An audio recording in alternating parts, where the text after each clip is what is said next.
பாரத ரத்னா காலம் சென்ற திரு அப்துல் கலாம் பேர்ல வச்சிருக்கிற மெசைல் அது. என்ன வைப்பீங்க மெசைல் பேர்? உங்களுக்கு உங்க மெசைல் பேரு முனீர்னு வைப்பீங்களா? பங்கர் முனீர்னு வைங்க, பெக்கர் ஷரீஃப்னு வைங்க. இப்படிதான் மெசைல் பேர் வைக்கிறோம் இனிமேல். அவங்க அந்த அடுத்த கட்டத்தை நோந்து நம்ம போயிட்டு இருக்கோம். இந்தியாவோட பிளேன்களை நாங்க வீழ்த்திட்டோம் சொன்னாங்க. ஏன்னா உங்க எல்லைக்குள்ள வந்தாதானடா வீழ்த்துறதுக்கு, நாங்க எல்லைக்குள்ளேயே வரலையே, பார்டரை தாண்டாமலேயே தானே அடிச்சோம் நாங்க. ஏதோ போனா போகுதுன்னு அமெரிக்கா $4 பிச்சை போடுறது, சைனா $4 பிச்சை போடுறதுல அவன் கொடுக்குற செகண்ட் ஹேண்ட் பொருட்களை வச்சு அதுக்கு பெயிண்ட் அடிச்சு விட்டு, பாத்தியா என்கிட்டயும் இருக்கு, செஞ்சிருவேன் சொல்லி விட்டு போடுறது. முதல்ல நீங்க தீர்மானிச்சுட்டு வாங்க யார் தீர்த்து வச்சான்னு சொல்லிட்டு. இப்ப பாகிஸ்தானுக்கே புரியல. இப்ப நம்ம பிச்சை சைனா கிட்ட கேட்டா போடுவானா இல்ல அமெரிக்கா கிட்ட கேட்டா போடுவானா?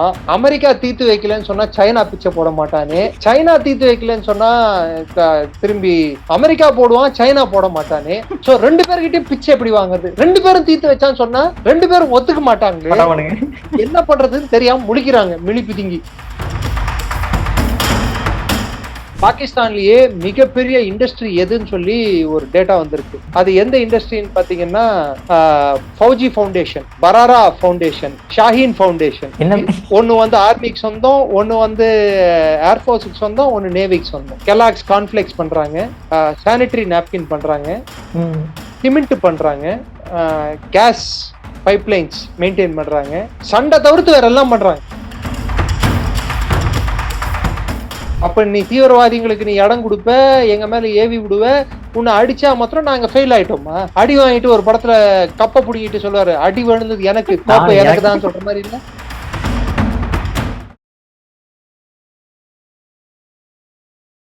இளைய பாரத நேயர்களுக்கு வணக்கம். இன்னைக்கு நம்ம நேர்களில் நம்ம சிறப்பு விருந்தினர் defence expert doctor Niranjan sir அவர்கள் தான்.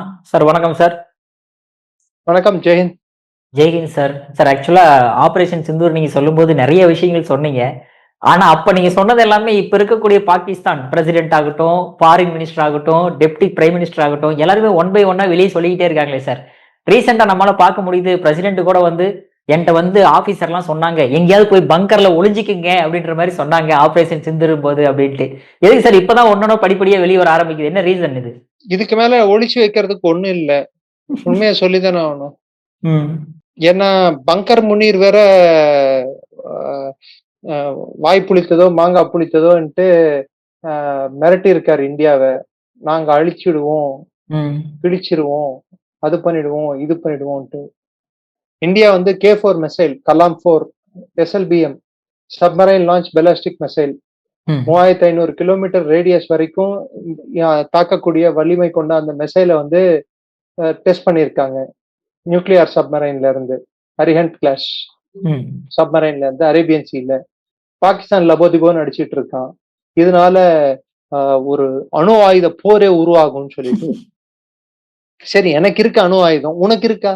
எனக்கு இருக்கு சாமி, உங்களுக்கு இருக்கா?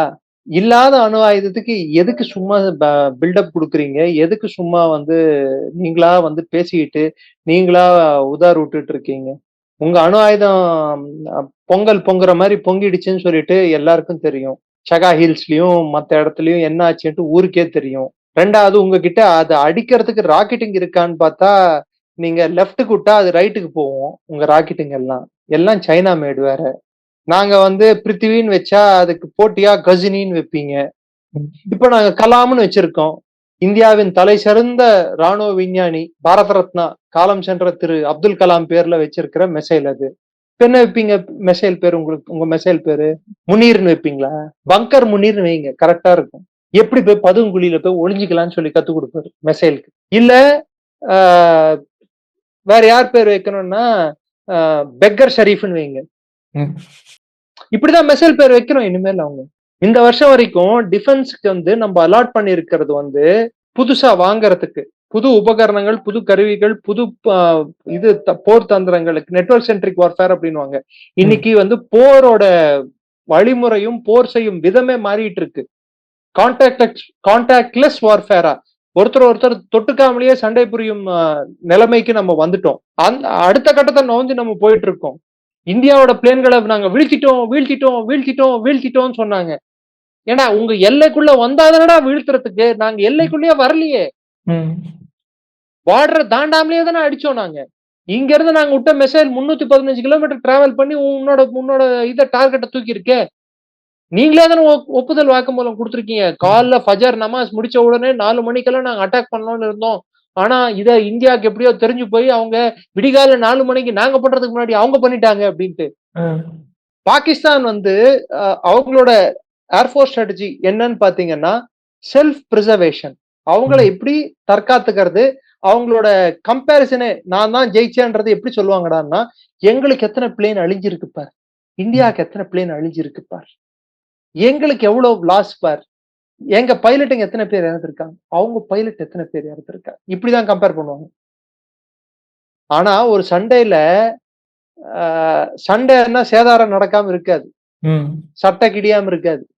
எத்தனை பிளேன் அழிஞ்சது முக்கியம் இல்ல, யார் ஜெயிச்சான்றதுதான் முக்கியம். ஆமாங்க. சோ ஆமா 65 வார்ல நம்ம அதிக அளவு நம்மளோட விமானங்கள் நம்ம சேதம் அடைஞ்சது. அது கிட்டத்தட்ட பாகிஸ்தான் ஸ்டார்ட் பண்ண சண்டையில அவங்களோட குறிக்கோளை எட்டவில்லை, அதனால பாகிஸ்தான் தோல்விதான் அது. ரெண்டாவது 71 சண்டையில இந்தியா வந்து ஈஸ்ட் பாகிஸ்தான் மேல அவங்களோட பிளேன்களோட நம்மளோட பிளேன்கள் அதிகம் நம்ம தொலைச்சோம். ஏன்னா நம்ம வந்து கிரவுண்ட் சப்போர்ட்டுக்கு பிளேனை யூஸ் பண்ணோம், அவங்களை தாக்கறதுக்கு யூஸ் பண்ணோம். அவங்க பிளேனை தூக்கிட்டு போய் பக்கத்துல இருக்க பர்மால எடுத்துட்டு போய் ஒழிச்சு வச்சிட்டாங்க, எங்க இந்தியா அடிக்குமோன்னு சொல்லிட்டு. அவங்க விமானப்படை வந்து மேல பறக்கவே இல்லை, வண்டியா ஓட்டாம ஷெட்டுக்குள்ள வண்டியை நிறுத்தி வச்சுட்டு தொடச்சு மூடி வச்சுட்டு என் கார் தான் புது கார் அப்படின்னா எப்படி? புல்லட்டே இல்லாத துப்பாக்கியை வந்து தொடச்சு வச்சுட்டு பாத்தியா கன்னு, பாத்தியா கன்னு, பாத்தியா கன்னு அப்படின்னா என்னத்துக்கு use? It's a useless weapon with in the hands of a useless country led by useless generals headed by useless leaders. மொத்தத்துல அந்த நாடு இருக்கிறதே ஒரு தேவையற்றது, அகற்றப்பட வேண்டியது. அதன் பிரதிபிம்பமா தான் இப்ப வரக்கூடிய வாக்குமூலங்கள், ஒப்புதல் வாக்குமூலங்களை நம்ம பார்க்க முடியும். உதாரணத்துக்கு இஷாக்தார் சொல்லியிருக்காரு, இதையே வந்து வழிமொழிந்து அவங்களோட ஜனாதிபதி ஜர்தாரி சொல்லியிருக்காரு, என்ன பங்கர்ல போய் ஒளிஞ்சிக்க சொன்னாங்க, நான் தான் போய் ஒளிஞ்சிக்கல அப்படின்ட்டு. இருந்தாலும் அது பாராட்டலாம் சார். பாருங்க, நாங்க என்ன இருந்தாலும் பேட்டில் ஃபீல்டுல தான் நாங்க சாவோம், நாங்கெல்லாம் போய் ஒளிஞ்சிக்க மாட்டோம் அப்படின்னு எவ்வளவு தைரியமா சொல்லி. ஜெனரல் எங்க ஒளிஞ்சுக்கிட்டான், ஃபீல்ட் மார்ஷல் எங்க போய் ஒளிஞ்சுக்கிட்டான், பங்கர்ல தானே போய் ஒளிஞ்சுக்கிட்டான். பங்கர் முனீர்னு அதனால தானே பேர் வந்தது. சரி, அது வந்து சண்டை நிறுத்துங்க சாமி, போதும் சாமி அடிச்சதுன்னு யாரு கேட்டது? பாகிஸ்தான் தானே கேட்டாங்க. நீங்க கேட்டதுனால தானே அப்பத்திக்கு தற்காலிகமா நிறுத்தி வச்சிருந்தோம். சோ பாகிஸ்தான் வெளிப்படையாக சொல்ல வேண்டும் என்றால், அடி வாங்கினாலும் எத்தனை நாள்னா அடி வாங்காத மாதிரியே நடிக்கிறது. இத்தனை நாள் நடிச்சாங்க, அடி ஒண்ணு இடி மாதிரி விழுந்திருக்குன்றது இப்பதானே அவங்க வெளியே சொல்றாங்க. 8 ஏர்பேஸ் காலி, இண்டஸ் நதிக்கு இந்த பக்கம் நார்த்ல இருந்து சவுத் வரைக்கும் ஒரு ஏர்பேஸும் வேலை பார்க்கல. இருக்கிற பிளேன் எல்லாம் எடுத்துட்டு போய் பலூச்சிஸ்தானுக்கு அந்த பக்கம் போய் ஒழிச்சு வச்சிட்டானுங்க. முதல்லயே சொன்னேன், இந்த வருஷம் வரைக்கும் நம்மளோட மொத்த நெட்வொர்க் சென்ட்ரிக் வார்ஃபேருக்காக நம்ம அலாட் பண்ணி இருக்கிற பணம் ஜூலை மாசத்துல $12 பில்லியன், டிசம்பர் மாசத்துல $8 பில்லியன் வாங்க, புதுசா கருவிகள் எல்லாமே, உபகரணங்கள் எல்லாமே உற்பத்தி பண்றதுக்கும் வாங்கறதுக்கும் இருக்கு. மொத்த பாகிஸ்தான் ராணுவ பட்ஜெட்டே அவ்வளவுதான். அது சம்பளம் வேற கொடுக்கணும். ஏதோ போனா போகுதுன்னு அமெரிக்கா $4 பிச்சை போடுறது, சைனா $4 பிச்சை போடுறதுல அவன் கொடுக்குற செகண்ட் ஹேண்ட் பொருட்களை வச்சு அதுக்கு பெயிண்ட் அடிச்சு விட்டு, பாத்தியா என்கிட்டயும் இருக்கு, பாத்தியா என்கிட்டயும் இருக்கு, செஞ்சிருவேன் சொல்லி விட்டு போடுறது. What is this? சிலரை சில நாள் ஏமாத்தலாம், பலரை பல நாள் ஏமாத்தலாம், எல்லோரும் எல்லா நாளும் ஏமாத்த முடியாது. பாகிஸ்தான் வாய் புளித்ததோ மாங்காய் புளித்ததோ என்று பேசுவதில் வல்லவர்கள்.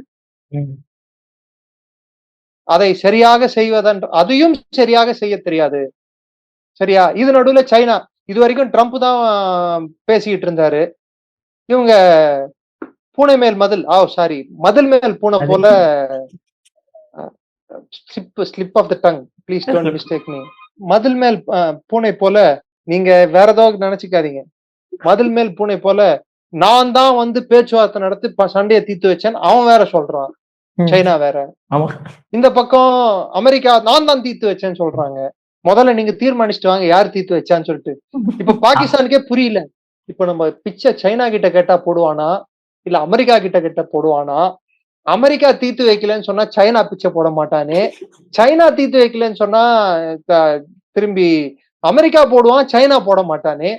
சோ 2 பேர்கிட்டயும் பிச்சை எப்படி வாங்குறது? 2 பேரும் தீர்த்து வச்சான்னு சொன்னா 2 பேரும் ஒத்துக்க மாட்டாங்களே, என்ன பண்றதுன்னு தெரியாம முழிக்கிறாங்க மிழி பிதுங்கி. அந்த பக்கமும் இல்ல, இந்த பக்கமும் இல்ல. நடுவுல வந்து எப்படி போறதுன்னு தெரியாம முழிக்கிறாங்க.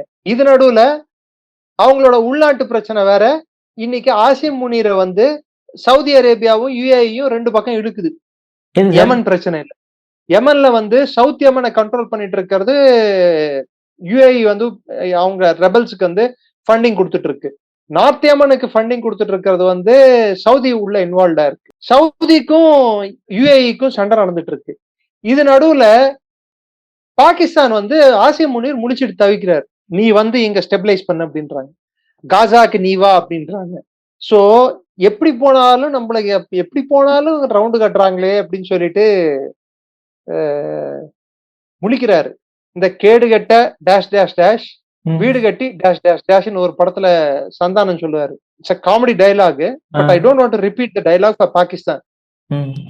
பட் அது ஒரு அப்படிப்பட்ட ஒரு நாடுதான். அந்த ராணுவம் அப்படிப்பட்ட ராணுவம் தான். தன் மக்களையே கொல்லும் ராணுவம், தீவிரவாதத்தை நம்பி காலத்தை கழிக்கும் ராணுவம். இப்ப ரீசெண்டா ஒரு டேட்டா வந்திருக்கு. பாகிஸ்தான்லயே மிகப்பெரிய இண்டஸ்ட்ரி எதுன்னு சொல்லி ஒரு டேட்டா வந்திருக்கு. அது எந்த இண்டஸ்ட்ரின்னு பாத்தீங்கன்னா Fauji foundation, பராரா foundation, Shaheen foundation. ஒன்னு வந்து ஆர்மிக்கு சொந்தம், ஒன்னு வந்து ஏர்ஃபோர்ஸுக்கு சொந்தம், ஒன்னு நேவிக்கு சொந்தம். கெலாக்ஸ் கார்ன்ஃபிளெக்ஸ் பண்றாங்க, சானிட்டரி நாப்கின் பண்றாங்க, சிமெண்ட் பண்றாங்க, கேஸ் பைப்லைன்ஸ் மெயின்டைன் பண்றாங்க. சண்டை தவிர்த்து வேற எல்லாம் பண்றாங்க. சோ இன்னைக்கு அவங்களோட மார்க்கெட் ஷேர் மாத்திரம் குறைஞ்சபட்சம் 25 பில்லியன் இருக்குன்னு சொல்றாங்க. ஷேர் மார்க்கெட்ல அவங்களோட பணம் கராச்சி ஸ்டாக் எக்ஸ்சேஞ்சில். இது இல்லாம இல்லீகலா வேற பணம் வந்து இன்னொரு 25 பில்லியன், 50 பில்லியன் டாலர் வரைக்கும் இருக்குன்னு சொல்லிட்டு அவங்களோட பெரிய ஸ்காலர் ஆயிஷா சிதிகாவே சொல்றாங்க.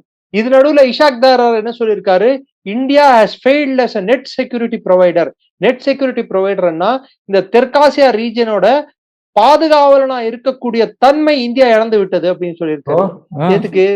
தீவிரவாதிகளை அடிச்சதுக்காகவா? அப்ப நீ தீவிரவாதிகளுக்கு நீ இடம் கொடுப்ப, எங்க மேல ஏவி விடுவ, உன்னை அடிச்சா மாத்திரம் நாங்க ஃபெயில் ஆயிட்டோமா? அடி வாங்கிட்டு ஒரு படத்துல கப்ப புடிங்கிட்டு சொல்லுவாரு, அடி விழுந்தது எனக்கு, கோப்பை எனக்கு தான் சொல்ற மாதிரி இல்ல. What is the definition of net security provider?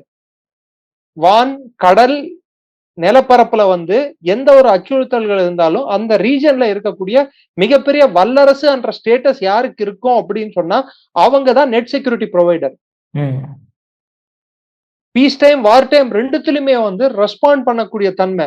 ஒரு சுனாமி வருது, அந்த சுனாமி வரும்போது அந்த பேர் ஆபத்திலையும் ஒரு பேரிடர்லையும் துரிதமாக செயல்பட்டு அந்த நாட்டுக்கு உதவிக்கரம் நீட்டக்கூடிய நாடு, அண்டை நாடு எதுவா இருக்க முடியும்னா இந்தியா.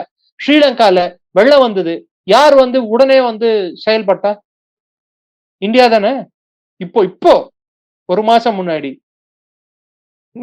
இது மாதிரி சண்டை காலங்களிலும் போர்க்காலத்திலும் சரி, நார்மலான சிச்சுவேஷன்லயும் சரி, யார் வந்து பாதுகாப்பு அரணாக செயல்படுகிறார்களோ அவங்களதான் நெட் செக்யூரிட்டி ப்ரொவைடர்ன்றாங்க.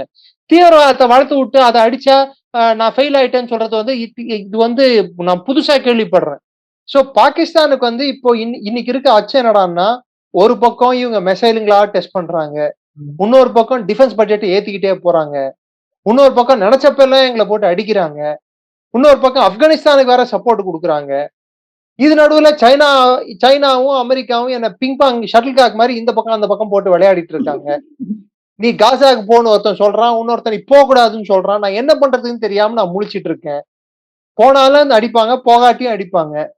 என்ன பண்றதுன்னு தெரியாம இன்னைக்கு சூழல், பாகிஸ்தானின் சூழல் இன்று இருக்கிறது. சோ பாகிஸ்தான் ஒரு குழப்ப நிலையை எட்டி உள்ளது. ஆனால் ஹியர் இஸ் a ரைடர்.